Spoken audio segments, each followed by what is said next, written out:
Morning, beautiful people. Here I am in Toohey Forest.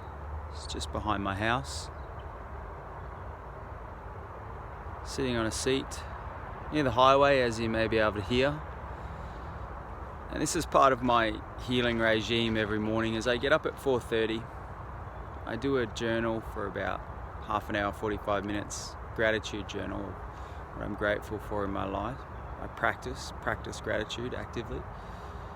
And then I get on my bike, I make a cup of tea, jasmine tea, and put it in a thermos, and ride about 4 kilometers up into Toohey Forest, where I've got this spot here, this seat, which I'm lucky that no one really comes past it. It's just on the edge of Toohey. Then I sit and I just be for half an hour and drink my tea. And usually the sun is just coming up, so I get to watch the sunrise. And it's something about getting into nature, and I'm noticing this change within myself, because I've been doing it for about 3 months now, 2 to 3 months, is that I'm just becoming more present in my everyday life. So I'm stopping and I'm looking at the world with a different frame.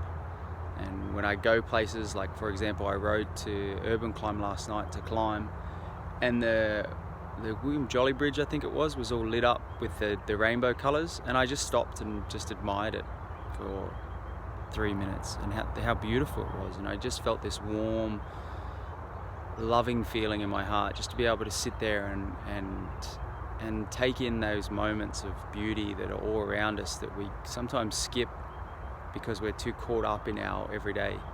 So I have this solid foundation now in the morning to get up at 4:30, do my gratitude practice, get on my bike, even though sometimes when I get on my bike I'm like, oh, but like anything, it's always that initial takeoff that is the most taxing on us, and it's the hardest one to get past the conscious mind rationale of, I don't want to do this, what's it for?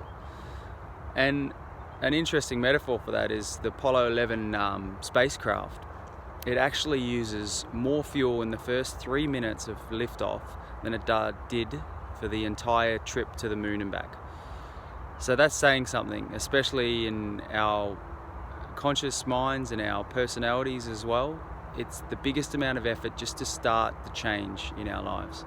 But once you start to make that change, you'll start to notice the flow-on effect of the different things coming about in your life.